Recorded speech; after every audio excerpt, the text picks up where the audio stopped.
주님께 영광의 박수 올려드립시다. 네, 오늘 하나님께서 우리에게 은혜 주실 말씀은 요한복음 21장 15절에서 19절 말씀입니다. 요한복음 21장 15절에서 19절까지 말씀입니다.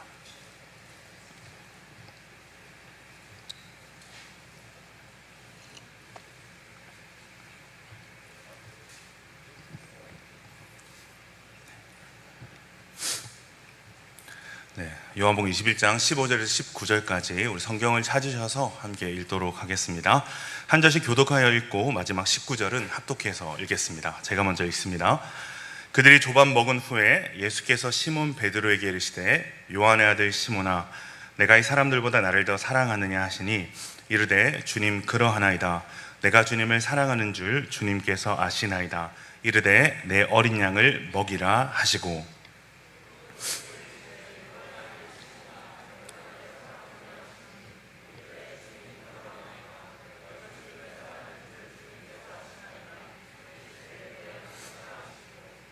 세 번째 이르시되 요한의 아들 시몬아 내가 나를 사랑하느냐 하시니 주께서 세 번째 내가 나를 사랑하느냐 하심으로 베드로가 근심하여 이르되 주님 모든 것을 아시오매 내가 주님을 사랑하는 줄을 주님께서 아시나이다. 예수께서 이르시되 내 양을 먹이라.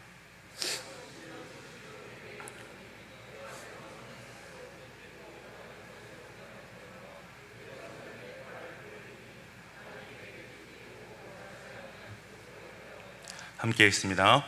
이 말씀을 하심은 베드로가 어떠한 죽음으로 하나님께 영광을 돌릴 것을 가리키심이로라. 이 말씀을 하시고 베드로에게 이르시되 나를 따르라 하시니. 아멘. 오늘 이 말씀을 가지고 주님을 사랑한다라는 것이란 제목으로 주님 말씀 전하겠습니다. 이 대한민국의 지난 어떤 역사, 지난 세기를 돌아보면 분노의 시대 혹은 이 한해 시대라고 설명할 수 있을 것 같습니다.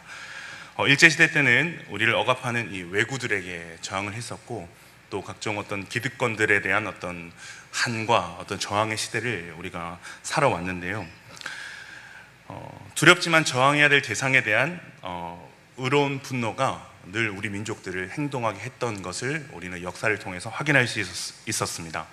그런데 오늘날 이 분노를 대신하는 또 하나의 어떤 시대적 감정이 이 대한민국을 지배하고 있는 것 같은데 그 감정이 뭔가라고 한번 생각해 보니까 이 혐오라는 감정이 이 대한민국을 뒤덮고 있는 것 같습니다.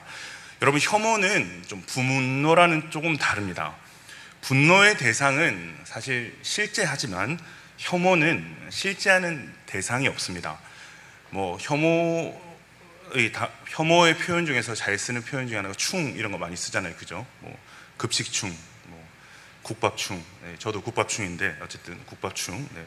이런 어떤 이 혐오 단어에서 알 수 있듯이 자신을 억압하거나 고통하게 하는 실제하는 누군가를 향한 감정이 아니라 이 극소수의 사례를 일반화하여서 그 대상 전체를 꺼려하고 증오하는 것이 이 혐오라는 감정입니다.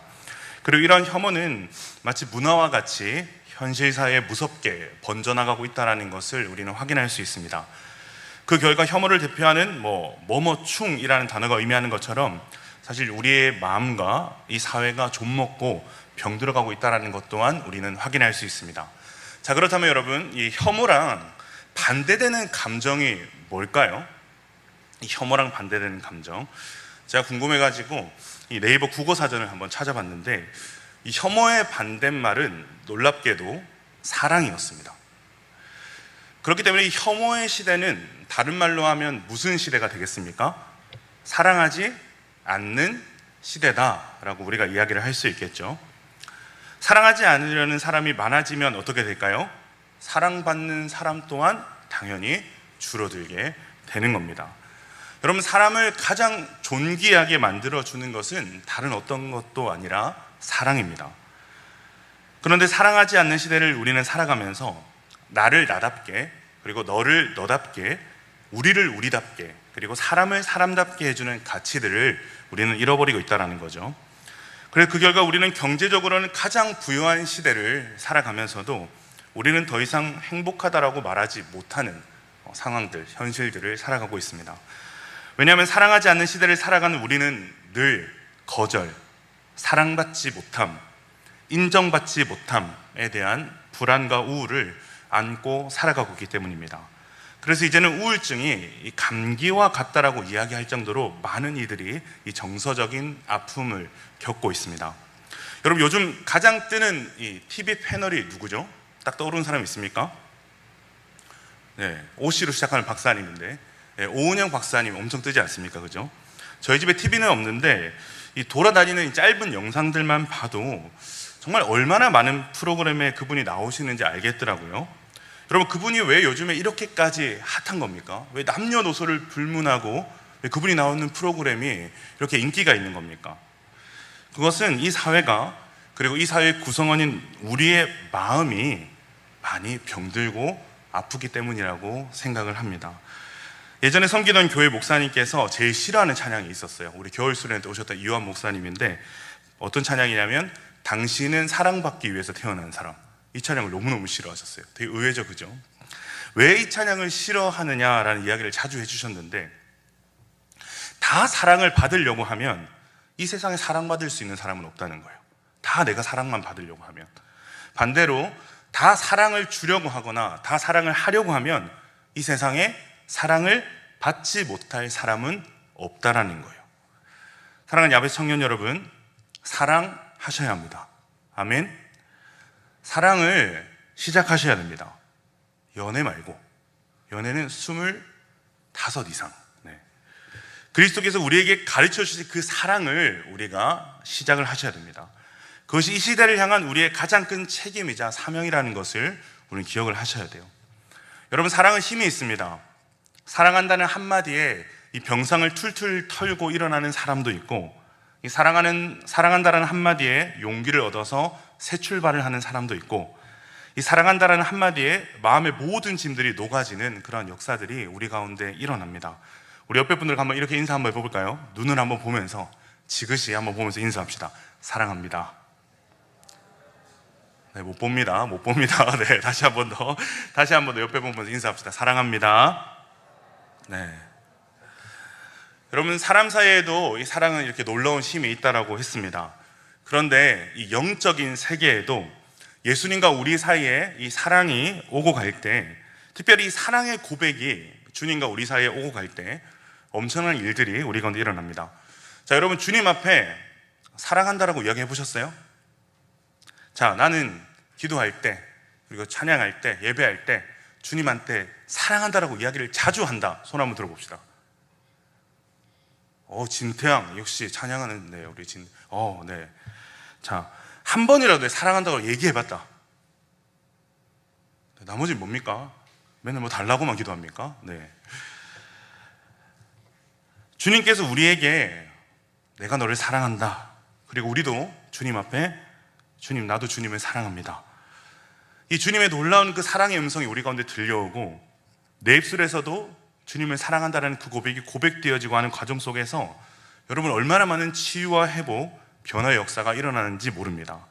이 저녁에 우리 모두에게 이 놀라운 역사가 일어나기를 축복합니다. 오늘 본문 21장은 부활하신 예수님께서 세 번째로 제자들에게 나타나신 사건입니다. 여러분, 부활하신 예수님을 만나고 제자들이 지금 어디에 있습니까? 부활하신 예수님을 만났으면 예수님을 부지런히 따라다녀야 되는데, 지금 갈릴리 바다, 여기서는 디베라 호수라고 일컬어지고 있는 곳으로 이들 모두가 돌아왔습니다. 베드로가 나는 이제 물고기 잡으러 가노라 라고 하니까 남은 7명이 나도 간다 라고 하면서 베드로를 따라가는 일이 일어난 거죠. 그래서 돌아온 이들은 예수님을 만나기 전에 원래 하던 대로 열심히 그물질을 합니다. 밤새도록 그물질을 하는데 이들이 물고기를 잡았을까요? 잡지 못했을까요? 네, 질문이 어려웠나요? 이들이 물고기를 잡지 못했을까요? 잡지 못했을까요? 예, 잡지 못했습니다. 아무것도 못 잡았다라고 성경은 기록을 하고 있습니다. 여러분, 요한은요 엄청난 필력가입니다. 이 요한복음 자체도 복음서 중에서 가장 나중에 쓰여졌기 때문에 같은 이야기, 같은 단어에도 아주 심오한 어떤 의미들이 담겨져 있는 것을 우리가 볼 수 있는데, 이 칠흑 같은 밤, 그리고 밤새도록 열심히 수고했으나 이들은 아무것도 얻지 못했다. 여러분, 이들의 이러한 상황과 모습은 죄인인 우리가 아무리 수고하고 노력을 해도 스스로 구원을 얻을 수 없다는 것을 우리로 하여금 생각하게 하는 내용입니다. 그렇기 때문에 이 요한복음을 관통하는 하나의 가장 큰 단어가 있다면 여러분, 은혜라는 단어입니다. 요한은 1장에서부터 예수님을 빛이라고 말하고 세상을 어둠이라고 말하는 빛과 어둠의 이 대립구조를 계속해서 전개해서 나갑니다. 어떻게 빛이신 예수님께서 어둠 가운데 있는 우리를 구원하시는가를 기록하면서 구원은 어둠 속에 있는 우리의 어떠함으로는 결코 얻을 수 없고 빛 대신 예수님 쪽에서의 전적인 의지와 주권으로 이루어지는 것이다 라는 것을 이 요한복음 전체를 통해서 우리에게 이야기하고 있습니다. 그렇기 때문에 요한복음이 마지막 장인 21장에서도 요한은 지금 그 이야기를 우리에게 하고 싶은 거예요. 한쪽은 계속해서 실패를 하는데 다른 한쪽에 계신 예수님께서 집요하게 그들을 쫓아오셔서 어둠을 빛으로 인도하시고 반드시 구원해 내신다라는 겁니다. 이렇게 지금 밤새도록 아무것도 얻지 못하고 수고하고 있는 제자들을 지금 예수님이 또다시 찾아오신 거죠. 자, 그런데 제자들이 예수님을 알아보지 못합니다. 그래서 예수님께서는 제자들에게 얘들아, 너에게 고기가 있느냐라고 이렇게 질문을 하시는데요. 여기서 얘들아에 해당하는 이 파이디아라는 헬라어는 예수님께서 제자들에게 한 번도 쓰신 적이 없는 아주 부드러운 호칭입니다. 마치 부모가 자녀의 형편을 묻는 것처럼 따뜻한 음성으로 제자들의 형편을 지금 살피시고 계신 것이죠. 그리고 나서 예수님께서는 배 오른편에 그물을 던지라라고 명령을 하시고 그물을 들 수 없을 정도로 많은 고기가 잡혔다라고 21장에 기록이 되어 있습니다. 자, 그리고 그때 요한이 예수님을 알아보고 주님이시라 라고 이렇게 소리를 칩니다. 그리고 예수님을 본 제자들이 배에서 다 내려서 육지에 올라옵니다. 자, 육지에 올라와 보니까 예수님께서 뭐라고 계세요? 이미 따뜻하게 이 숯불을 딱 피워 놓으시고 거기에 생선과 떡을 굽고 계셨습니다. 밤새 수고한다고 고달한 제자들에게 따뜻한 조반을 차려주신 거죠. 자, 그런데 예수님께서 차려주신 조반을 본 제자들의 마음이 편했을까요? 불편했을까요? 불편했을 것 같아요. 그죠? 예수님께서 다시 찾아오셔가지고 참 좋으면서도 이 예수님에 대한 이 죄송한 마음, 이 자신들의 행동에 대한 이 죄책감, 근데 그 와중에 이 숯불 생선구이는 맛있어. 이 복잡 다양한 심정이었을 거라고 생각을 하는데, 자, 이 신방을 하다 보면 울면서도 밥을 잘 먹는 애들이 있거든요. 저 충분히 이해를 합니다. 정죄하지 않습니다. 쟤는 울면서 밥을 저렇게 이렇게 정죄하지 않는데 눈물은 나는데 밥은 맛있는 거죠. 그러니까 잘 먹는 거죠. 근데 그 중에서 더욱 마음이 복잡하고 심란한 한 사람이 있어요. 여러분 누굴까요? 네, 베드로입니다. 점점 대답을 잘하기 시작했어요. 주일학교처럼, 그죠? 네. 누구보다 자신이 예수님을 사랑한다라고 믿었던 사람, 예수님께서 너 나를 3번 부인할 거야 라고 말할 때에도 예수님 저는 절대 그런 일을 행하지 않습니다 라고 호언장담했던 사람, 그런데 그 누구보다 철저히 예수님을 버리고 저주까지 하고 예수님을 버리고 배반했던 사람, 베드로입니다. 자, 그리고 지금 베드로 앞에 펼쳐진 이 광경이 여러분 어떻습니까? 베드로가 가장 지워버리고 싶은 기억을 떠올리게 하는 광경이 지금 베드로 눈앞에 펼쳐져 있는 거예요. 우리 성경을 한번 찾아볼까요? 요한복음 18장 15절에서 18절입니다. 요한복음 18장 15절에서 18절입니다. 네, 우리 같이 한번 읽어보겠습니다. 요한복음 15장 15절에서 18절 시작. 시몬 베드로와 또 다른 제자 한 사람이 예수를 따르니 이 제자는 대제사장과 아는 사람이라. 예수와 함께 대제사장이 집들에 들어가고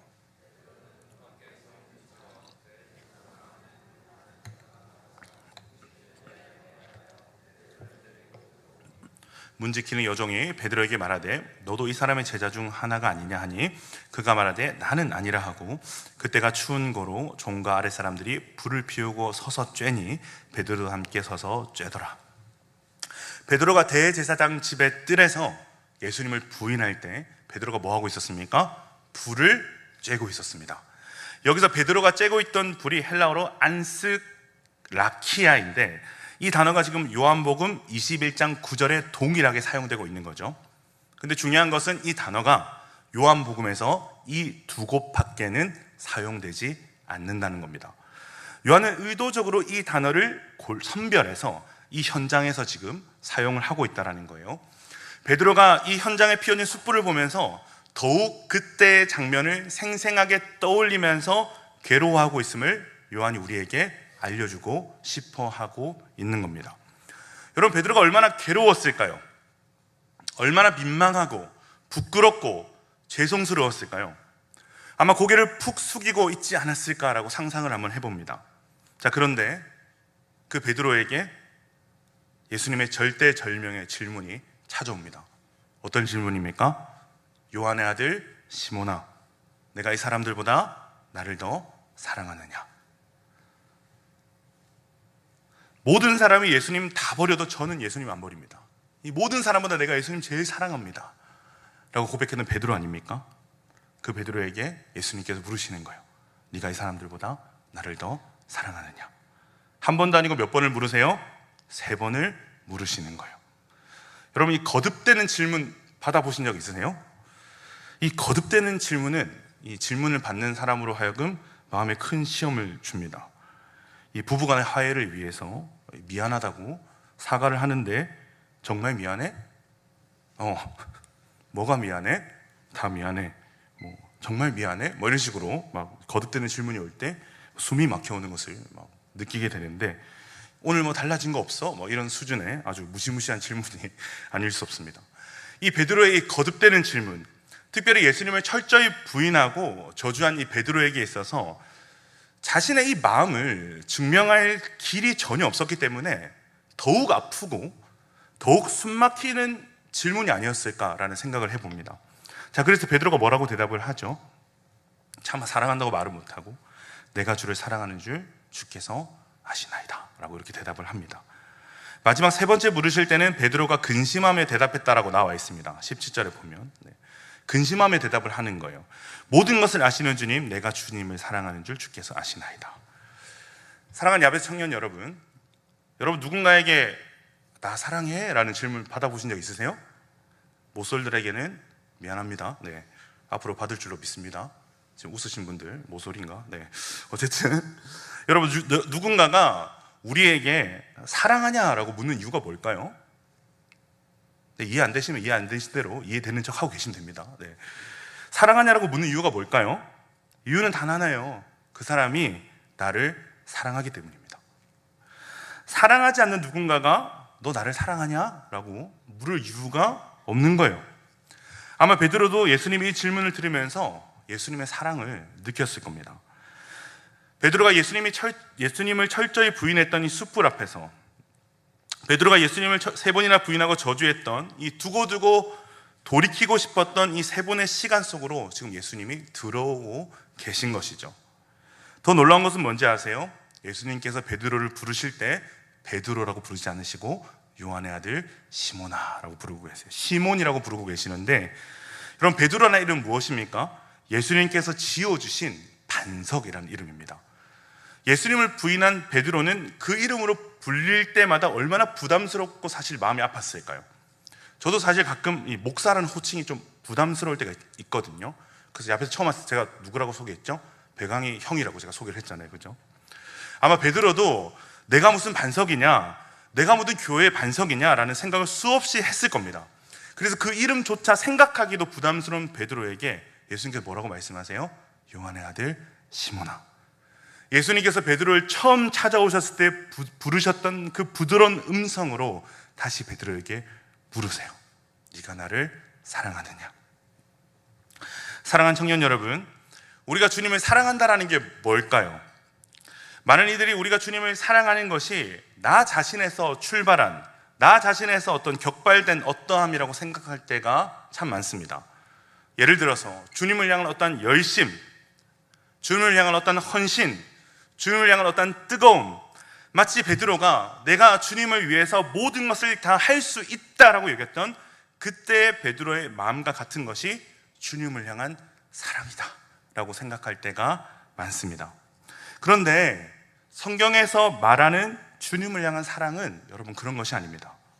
요한복음 14장 16절에 보면요, 너희가 나를 사랑하면 나의 계명을 지키리라는 말씀을 보면 사실 주님을 사랑한다는 것은 주님의 계명을 지키는 것이거든요. 그럼 반대로 엎어보면 뭐가 됩니까? 계명을 지키지 않으면 우리는 예수님을 사랑하지 않는 사람이 되는 거예요.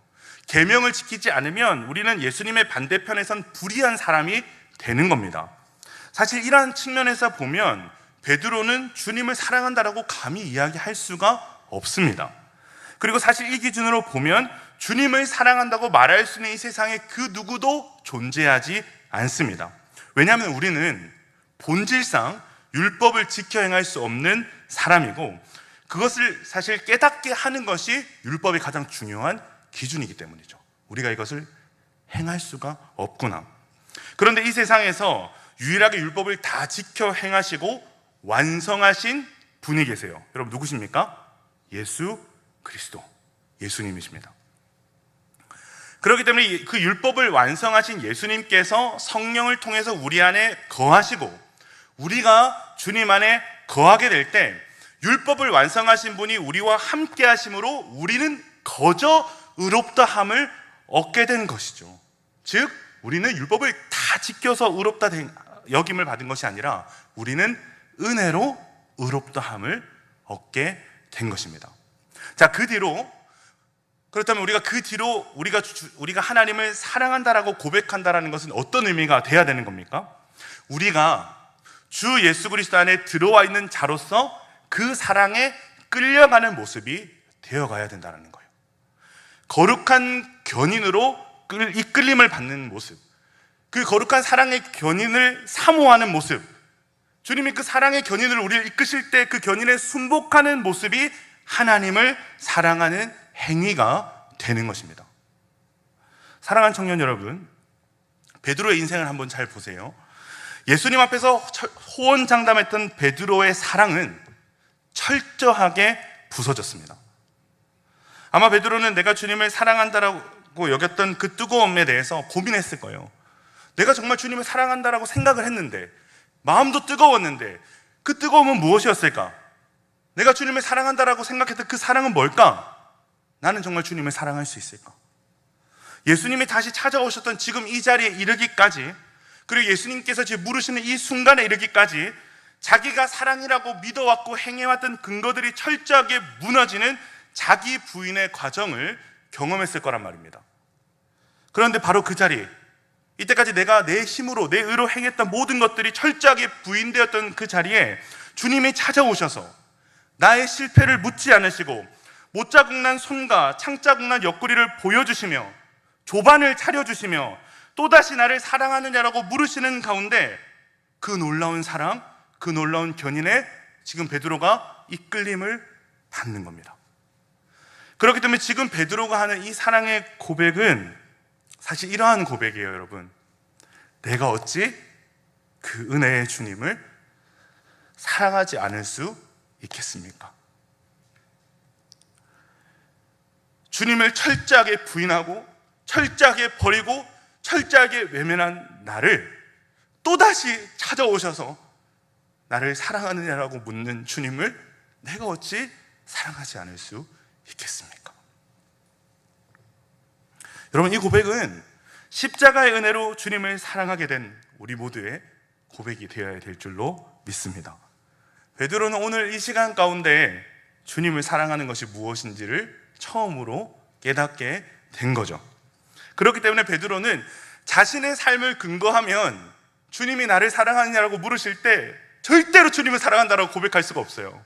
근거가 없잖아요. 그런데 감히 용기 내어서 주님의 그 은혜의 근거에서 이끌림을 받아서 베드로가 고백을 하는 거예요. 내가 주를 사랑하는 줄 주께서 아시나이다.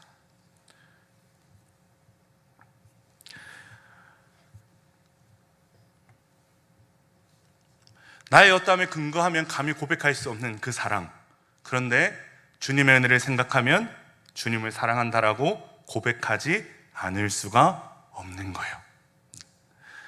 사랑의 격발이 베드로 자신이 아니라 자신을 끝까지 끌어안으신 주님이시니까 그 사랑에 끌려가서 자신도 주님을 사랑한다라고 고백할 수밖에 없는 것입니다.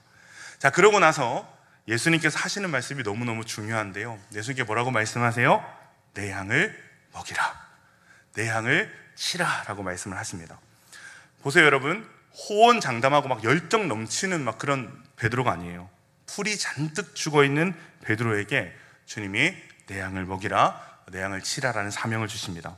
이 지점이 너무너무 중요한데, 우리가 신앙생활을 하거나 주님께서 맡기신 여러 가지 어떤 사명들이나 교회에서 여러 가지 섬김들을 감당할 때 어쩌면 우리는 내 힘으로 이 모든 것들을 감당할 수 있다라고 막 우리의 열정과 에너지가 넘칠 때 하나님께서 우리에게 그 일들을 맡겨주시는 것이 아니라, 내 힘으로 이것들을 감당할 수 없겠구나라고 여겨질 때 예수님께서 그때 우리에게 사명을 주신다라는 것입니다. 여러분, 사명은 할만해서 자신감으로 여건이 돼서 감당하는 것이 아닙니다.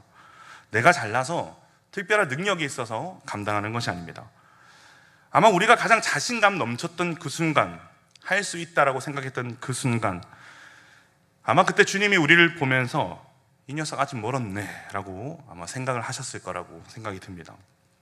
그러나 철저하게 무너져 내려서 나의 어떤 이 무능력한 실존을 마주한 채 내 힘으로는 주님의 길을 걸어갈 수 없고 맡기신 사명도 감당할 자신이 도무지 없습니다라고 고백할 때 주님이 그때 말씀하시는 거예요. 이제 됐네. 그때 당신의 사명을 우리에게 맡겨주신다라는 거예요. 하나님은 혈기왕성한 40대의 모세를 사용하시지 않으셨습니다. 늙고 더 이상 왕자도 아니고 살인하고 도망자 모세가 될 때까지 너무나도 비범했던, 화려했던 그 모세가 철저하게 이 평범보다 못한 자리로 내려올 때까지 주님께서 모세를 빚어가셨습니다. 세상의 눈으로 보면 빚어간 게 아니죠. 망해간 거죠. 근데 주님의 시선으로는 빚어간 겁니다. 목회를 하다 보면 수많은 리더들을 만납니다. 그 중에 많은 케이스 중 하나가, 리더가 자기 힘으로 열정 넘쳐서 정말 열심히 할 때 여러 사람들이 옆에서 다치고 지치고 힘들어지는 것을 봅니다. 결국 문제가 터지고 하나님께서는 이 일을 통해서 그 혈기왕성한 리더는 그 혈기를 다듬어 가시고, 이 팔로워들에게는 부족한 리더들일지라도 사랑하고 순종하는 법들을 가르쳐 주십니다. 결국 하나님께서는 합력해서 선을 이루시지만 그 과정들이 참 아프고 힘들어 보일 때가 너무너무 많습니다. 사랑하는 청년 여러분, 그렇기 때문에 우리는 반드시 기억을 해야 되는 거예요. 나는 할 수 있다라고 고백한 베드로는 예수님을 3번이나 부인했지만, 나는 할 수 없습니다라고 고백했던 베드로는 사명을 감당하다가 흰 백발을 휘날리며 십자가에 못 박히는 순교를 했다는 겁니다. 그것도 나 같은 자가 감히 어찌 예수님의 마지막과 같을 수 있겠는가라고 고백하면서 십자가에 거꾸로 못 박히는 영광스러운 죽음을 맞이하게 됩니다. 이것을 예수님께서 아셨을까요? 모르셨을까요? 아셨어요. 오늘 본문을 보면 알 수 있는, 예수님이 아셨다라는 것을 알 수 있어요. 우리 18절에서 19절 말씀 같이 한번 읽겠습니다. 시작. 내가 진실로 진실로 내게 이르노니 내가 젊어서는 스스로 띠뛰고 원하는 곳으로 다녔거니와 늙어서는 내 팔을 벌리리니 남이 내게 띠띠우고 원하지 아니하는 곳으로 데려가리라. 이 말씀을 하심은 베드로가 어떠한 죽음으로 하나님께 영광을 돌릴 것을 가리키심이라라. 이 말씀을 하시고 베드로에게 이르시되 나를 따르라 하시니, 예전에는 스스로 띠를 띠고 자신이 원하는 대로 젊은 날을 살았던 베드로, 예수님께서 발을 좀 씻겨 주시려고 하니까 절대로 내 발을 씻길 수 없습니다라고 고집을 피우고, 예수님을 위해 죽겠다라고 고집을 피우고, 예수님께서 하나님 말씀을 성취하시기 위해서 대제사장에게 잡혀가야 되는 상황에서도 검을 빼어서 예수님을 잡아갈 수 없다고 제사장의 종 말고의 귀를 베고, 그리고 예수님을 3번씩이나 부인한 베드로의 모습이었다면, 이제는 예수님께서 그를 띠띠우고 그가 원하는 곳이 아니라 예수님께서 원하시는 곳으로 이제는 그를 데려가시는 영광스러운 마지막을 지금 베드로에게 말씀하고 계십니다. 내 힘으로 할 수 없다고 여길 때 예수님께서는 우리에게 사명을 주십니다. 그리고 그 사명의 길은 내 힘으로 걸어가는 것이 아니라 예수님께서 띠띠우셔서 이끌어가는 여정이기 때문에 반드시 주님과 함께 마지막까지 걸어갈 수 있는 영광스러운 길인 줄로 믿습니다. 말씀을 정리합니다. 사랑하는 야베 청년 여러분, 오늘 우리의 무너진 자리, 실패의 자리에 주님이 찾아오시기를 원하십니다. 아니, 이미 찾아오셨습니다. 그리고 우리를 향해 물으십니다. 사랑하는 아들아, 사랑하는 내 딸아, 네가 나를 사랑하느냐? 이 질문 앞에 우리는 늘 부끄럽습니다. 너무 민망합니다. 왜냐하면 내 지나온 삶은 주님을 사랑한다라고 감히 말할 수 없는 죄송스럽고 믿음 없고 부끄러운 내용들로 가득 차 있기 때문입니다. 그런데 그러한 우리를 또다시 찾아오사 말로 닿을 수 없는 사랑으로 끌어안으시는 예수님 때문에 내가 주를 사랑합니다라고 고백할 수밖에 없는 오늘 그 은혜를 여러분 사모하시기를 바랍니다. 그래서 이제는 나로부터가 아니라 주님으로부터 시작되는 거룩한 이끌림의 사랑으로 들어가게 되시기를 바랍니다. 그리고 그 자리에서 내 힘으로 감당했던 사명들, 시간들을 다 내려놓고 주님께서 띠띠우시고 이끌어 가시는 진짜 사명의 길을 다시 걸어가시는 저 여러분 되기를 주님의 이름으로 축원합니다. 이 시간 그렇게 우리가 고백하고 주님 앞에 나가기 원하시는 분들은 자리에서 같이 일어나서 함께 찬양하시겠습니다.